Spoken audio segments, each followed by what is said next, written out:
Chapter 9. Alyssa knew she shouldn't be out here with Anna and Naomi, but she couldn't help it. They hadn't spent enough time on the beach earlier, and their parents were asleep now. The Turner family lived in Houston, but rarely did they have the time to visit the beach. The twins, Anna and Naomi, both 13, always had more fun than anyone running along the shore, splashing in the water and poking at jellyfish. Today had been a rather ugly day, with a dark, storm-ridden sky, and Mom and Dad had wanted the girls out of the water in case of lightning. But the clouds were gone now. They had cleared after Mom and Dad had gone to sleep, and Alyssa had taken it upon herself to treat her sisters to some more time on the beach. She watched the girls run along the shore, chasing each other. The moon shone down on them as they giggled merrily. Alyssa grabbed her digital camera and took pictures of them, and then of herself. Why not? She was extremely photogenic and didn't apologize for what was given to her. The first scream startled her. The second scream was even worse. Alyssa looked to the water and saw the girls being dragged in, screaming and clawing at the wet sand. She ran up to them and grabbed both of their hands, but they were being pulled in by something very strong. And then she saw what looked like snakes wrapped around the girls' ankles. Alyssa fell on her stomach, salt water filling her nostrils. She screamed, but no one was around. The girls were pulled under the waves. Alyssa got up and started to run further into the water when something broke the surface. It was a shadowy figure, absolutely featureless. Alyssa had seen it many times, but never in this dream, the dream she had so often she was surprised she hadn't gone insane. The shadowy figure approached her, reaching out. She backed away, same as always, but this time another figure appeared behind it. It walked over to the side and just stood there, watching. This new figure was similar to the one reaching out for her, but it merely watched, shadowy arms crossed. Alyssa stared at the dormant figure and could almost see hair on top of its head. Blonde hair. She looked to the one approaching her and saw hair on its head as well. Red. She screamed, like always, as it grabbed her by the shoulders and pulled her apart. It was 4 a.m. when Alyssa awoke. Her TV was still on. She lay there for a moment, watching the light from the TV flicker off of the wall behind her. She knew there was no way she was going to get any more sleep now. Not after that nightmare. For a while, Alyssa had been having nightmares in which some unseen force killed her. Not just killed her, but destroyed her. She was always being torn limb from limb by the nightmare creature. She had no idea what the monster actually looked like. Every time she looked at it in the nightmare, it was always nothing but a blur. Except this time, she saw more details. The hair. And this time, there were 2 of them. Every day since the nightmares began, she'd been filled with a horrible sense of dread, scared that death would pop up from around a corner and take her. That was the real reason she stopped going on missions with the others.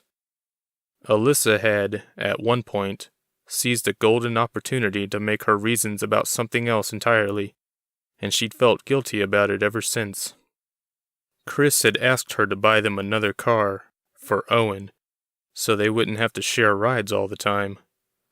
Alyssa, who had actually thought the idea to be a good one, decided to turn it to her advantage.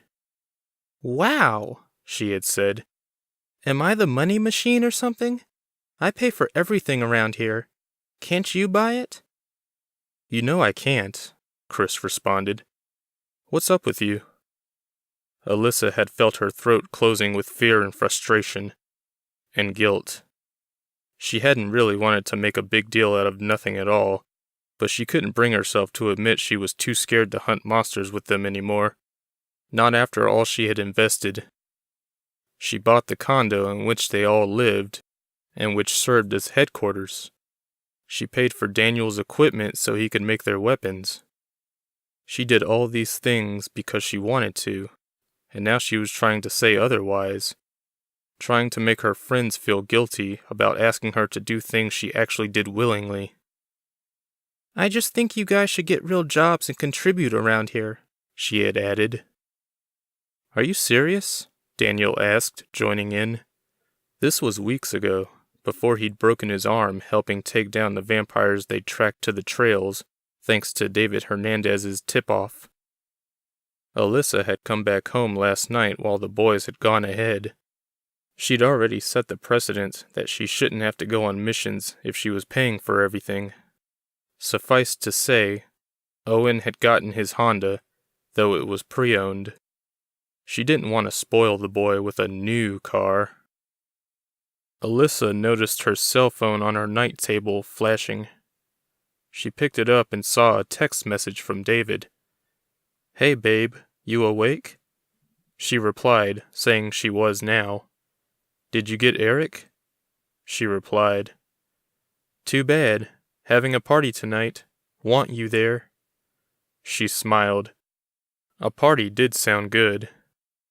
She responded saying she'd be there. "Can't wait. 8 o'clock, LOL." She put her cell down and got out of bed. Alyssa could always count on David to cheer her up.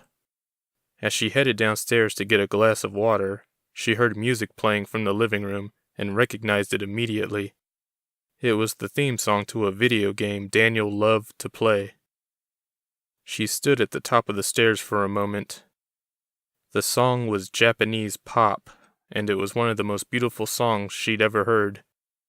Every time she heard it, which wasn't very often, she was reminded of the time when she, Daniel, Owen, and Chris first moved into the condo.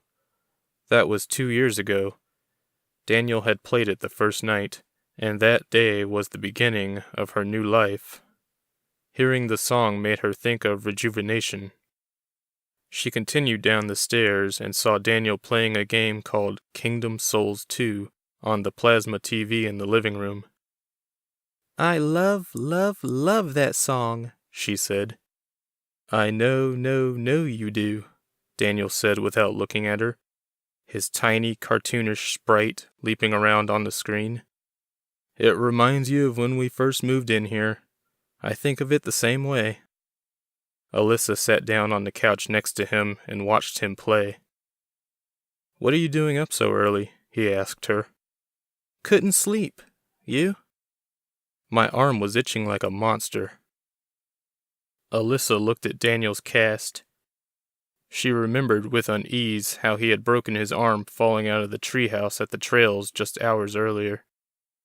That place was nothing more than a popular hangout where kids went to get drunk and show off their big trucks.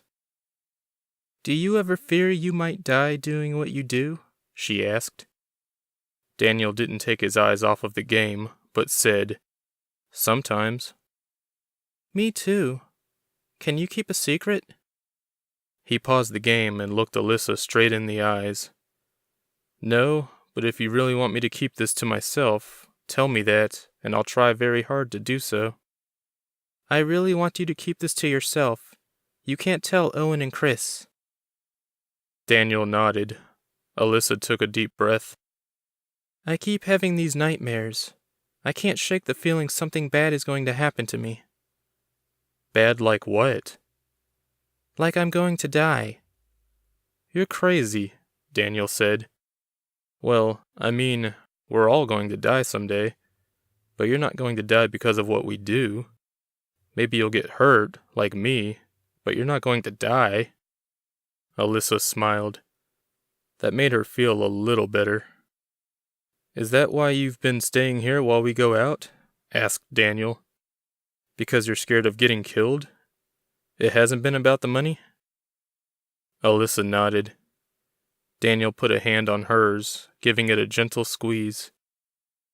"This is all because of the nightmares?" he asked. "I don't know. I just have this horrible feeling all the time now." "Well, nothing bad is going to happen to you while I'm around. I mean, obviously, since you're here with me. Alyssa laughed and squeezed his hand back. You do realize by saying that I'm pretty much a dead woman, right? Daniel grinned and said, Whoops. Do you have any plans tonight? She asked, wanting to change the subject. You mean, besides playing video games and scratching my cast arm? No. David is having a party. I think you should go with me. But I'm not old enough to drink. I don't think David will care. Besides, if you're old enough to hunt monsters, you're pretty much okay to drink alcohol. Or you could just not drink at all. Daniel grinned and nodded. Don't let Chris hear you say that. It sounds really irresponsible. But I added the last part about not drinking, she laughed. Where are Owen and Chris anyway? Suddenly Owen and Chris walked through the front door, and they were carrying something. Well, speak of the dev. Daniel was cut short by what he saw. The thing they were carrying was wrapped in a jacket. Alyssa assumed it was Owen's jacket since Chris was still wearing his, and it was moving. What's that? She asked. Alyssa didn't know what she was looking at. The furry fish was thrashing about in the small aquarium.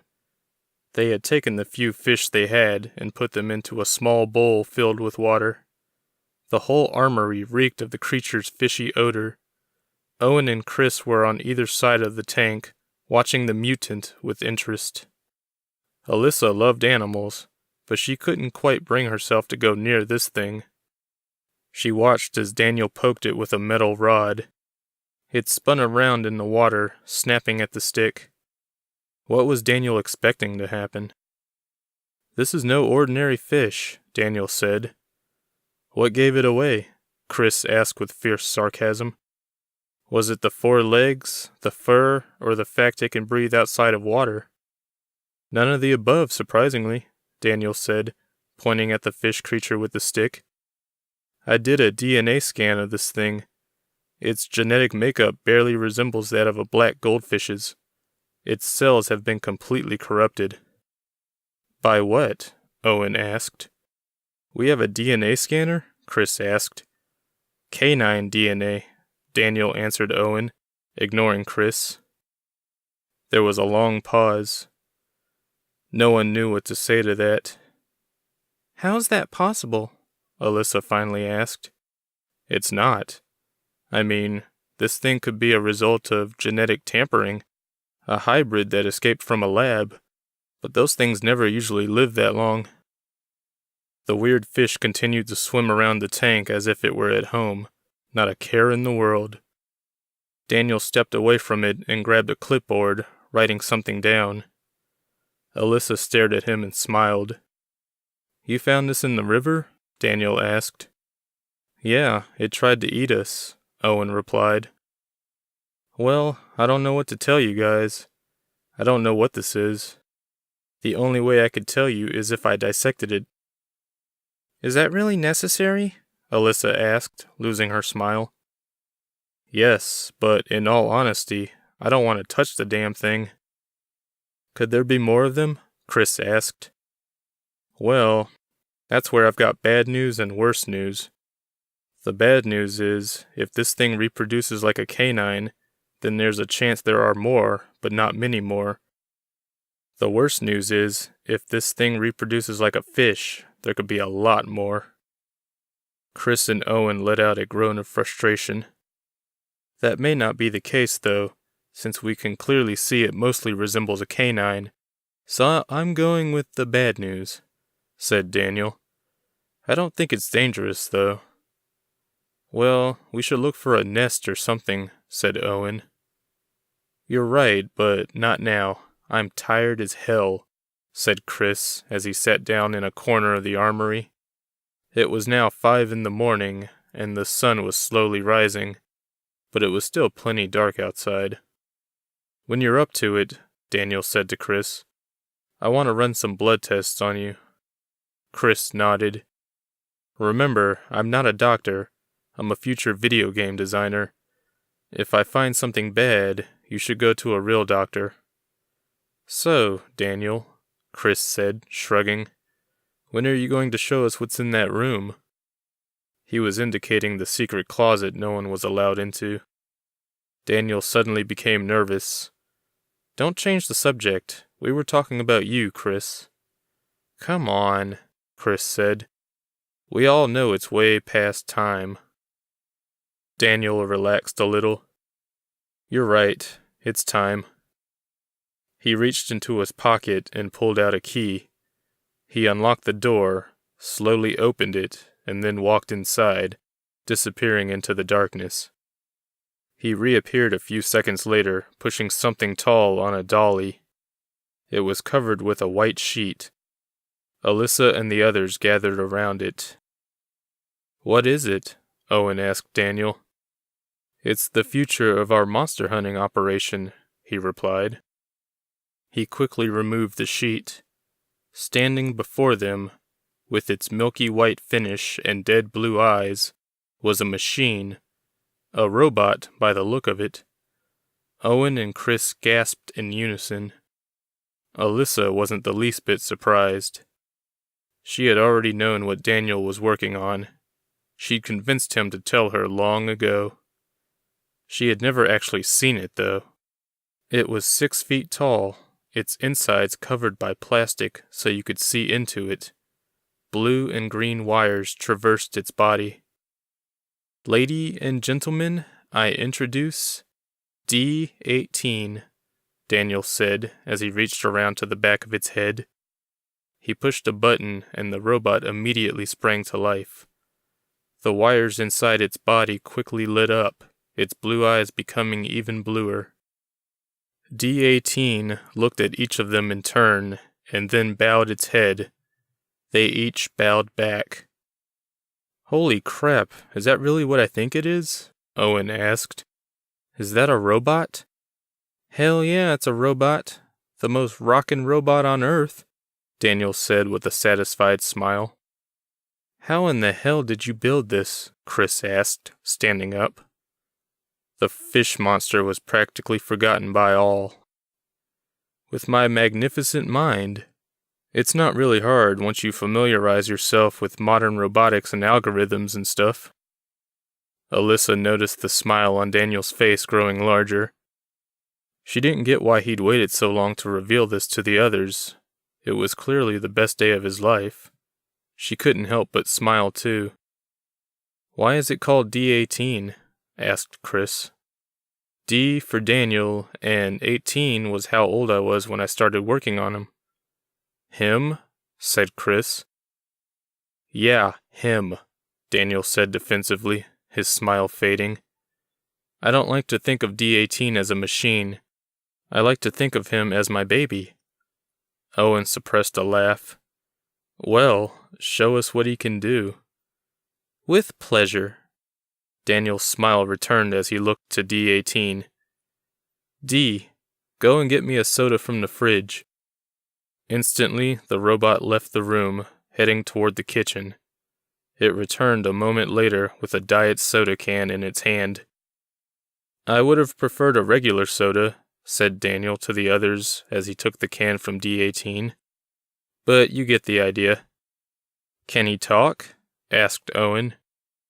"No, I'm still working on that. I want to make him sound like a person and not a robot." "What's it matter?" asked Alyssa. She couldn't understand Daniel's goal of making this thing human-like. It was just a robot, after all. It should look like a robot. "Anybody want anything?" Daniel asked the others, changing the subject. "I want to test his voice command capabilities some more." Alyssa raised her hand. "I want a sandwich. Can you make me one?" Daniel smiled. "We shall see." He looked to D-18. "D, make Alyssa a sandwich." D-18 left the room. There were sounds of silverware jangling about. Owen shuddered subconsciously. The refrigerator door opening, bread being dropped on the counter, the front door being opened and closed. "What was that?" Owen asked. They all went out into the living room. D-18 was nowhere to be found. Everyone looked to the front door. Once outside in the hall, Owen, Chris, Alyssa, and Daniel looked in both directions. "Dee?" Daniel called anxiously. No response. Daniel ran back into the condo, grabbed a couple of walkie-talkies, and handed them out. "He can't be too far," he said. "You three start heading downstairs. I'll search this floor and the roof. If you find him, call me on the walkie-talkie. I'll do the same." He then quickly headed down the hall. Owen, Alyssa, and Chris started down the stairs. Otis Elfman opened his door slowly. He was sure he'd heard something just outside. He thought about grabbing his cane, but decided to just stick his head out and take a look instead. "Damn kids," he said aloud. He was certain it was those hooligans who lived just down the hall. They were always coming and going at all hours of the day. 3 guys and 1 girl sharing an apartment? Disgusting. Otis didn't even want to think about what went on in there. Such living arrangements never would have happened in his day. Otis squinted down one end of the hall and then the other. He was 76 years old, and his vision was terrible, but he refused to wear his glasses. He should have worn them now, though. Something blurry was walking around at the end of the hall to his left. "Hey there, sir. Might I ask what you're doing?"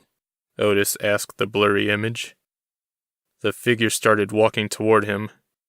"That's one stiff-looking man," Otis thought. The blurry man's walk reminded him of one of those robots from those science fiction movies he used to watch. "Mr. Elfman," a voice called from the other end of the hall. "Who's that?" Otis asked the other blurry image running toward him. "Daniel Hudson. I know you, Mr. Hudson," said Otis, looking back to the other end of the hall where the robotic-looking man had been. "Is this man here with—" The other man was gone. Otis looked around frantically. "Where did he go?" "Where did who go?" Daniel asked. The old man looked back at Daniel, who in turn appeared to be looking behind the old man and into his apartment. Otis started to turn around to see what had captured the young man's attention, but before he could, Daniel said, "So, what are your plans for the holiday?" "What holiday? It's early October." "I mean, whatever you do every year around this time. Don't you go out of town around now?" Daniel was in hell. His creation, his baby, was currently in the condo of old, bitter Mr. Elfman, raiding the fridge. And now Daniel had to make pointless conversation with the old resident while he came up with a way to get Dee out of there without being seen. It seemed to be a good idea asking Mr. Elfman about his plans for this month, because the man was going on and on about something. His old, wrinkled face was bright, and he had a huge smile on his face. He mentioned something about visiting an old friend. "Uh-oh," Daniel said to himself as he realized Mr. Elfman was staring at him expectantly. The old man had stopped talking, and he was no longer smiling. "So," Daniel said, "you're definitely going out of town?" That much he had heard. Dee was making a sandwich on Mr. Elfman's counter. "Yes," said Mr. Elfman flatly, looking less excited now that he knew Daniel hadn't been paying any attention to him. Daniel backed away a little, making sure the old man didn't take his eyes off of him. Mr. Elfman was old, sure, but he wasn't stupid. Daniel could tell he was getting suspicious of the conversation. Daniel started jerking his head toward Dee, hoping he would notice and leave the old man's condo. "So, yeah," Daniel said, hoping to start a new conversation. "I broke my arm. Crazy, huh?" The old man gave Daniel's cast a quick glance. "How did you manage that?" "I fell out of a tree." Mr. Elfman shook his head, clicking his tongue. You young people and your need to seek thrills. Dee had finished making the sandwich and was now making his way toward the front door. Daniel hopped over to the left of Mr. Elfman so Dee could sneak past the old man, out to the right, back to their condo. Could you sign my cast? Daniel asked. Mr. Elfman grinned at Daniel curiously. Well, I suppose. I don't have a pen, though. Instantly, Daniel produced a pen out of his pocket. Mr. Elfman signed the cast as Dee walked past. Alyssa, Chris, and Owen appeared at the end of the hall and coaxed the robot to them.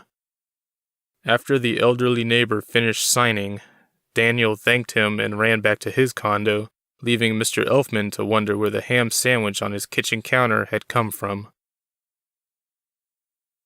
D-18 was back, safe at home, but Daniel was not happy. Alyssa could tell when he wasn't happy without him saying a word. He paced back and forth in front of his creation. David's party would do him some good. I don't know what's wrong, Daniel kept saying as he tinkered with the robot. Suddenly, its arm slashed out, nearly decapitating Alyssa. It slashed out again and just missed slicing Daniel in half. Whoa, that was close, Daniel yelled excitedly as he yanked a wire out of the robot's head, causing it to stop flailing. Well, said Chris, until Dee is working, I'm not sure we should take him with us when we go out. I agree, Daniel said. He reached for the remote, pointing it at the robot, and shut it down. Its blue eyes went dark. Until the time is right, my friend. But when would that time come? Daniel couldn't answer, and didn't know if he ever would. It was infuriating when things didn't work the way they were supposed to, but Daniel couldn't blame Dee. He could only blame himself. Maybe he just wasn't smart enough to tackle the problem. Maybe he just wasn't creative enough to see past the boundaries of advanced robotics. Maybe he shouldn't have built the robot at all. Maybe he should just take Dee apart now and forget he'd ever existed in the first place. He was already referring to Dee as a robot, a thing. Bad news. As Daniel stared at his creation, it slowly dawned on him. No, he couldn't get rid of Dee. He loved the robot like a brother. He definitely loved him more than he loved his actual brother Doug, and he could never bring himself to part with him. He would eventually get Dee to work, one way or another, and everything would be all right. Whether Dee could work well enough to help the Titans fight monsters remained to be seen.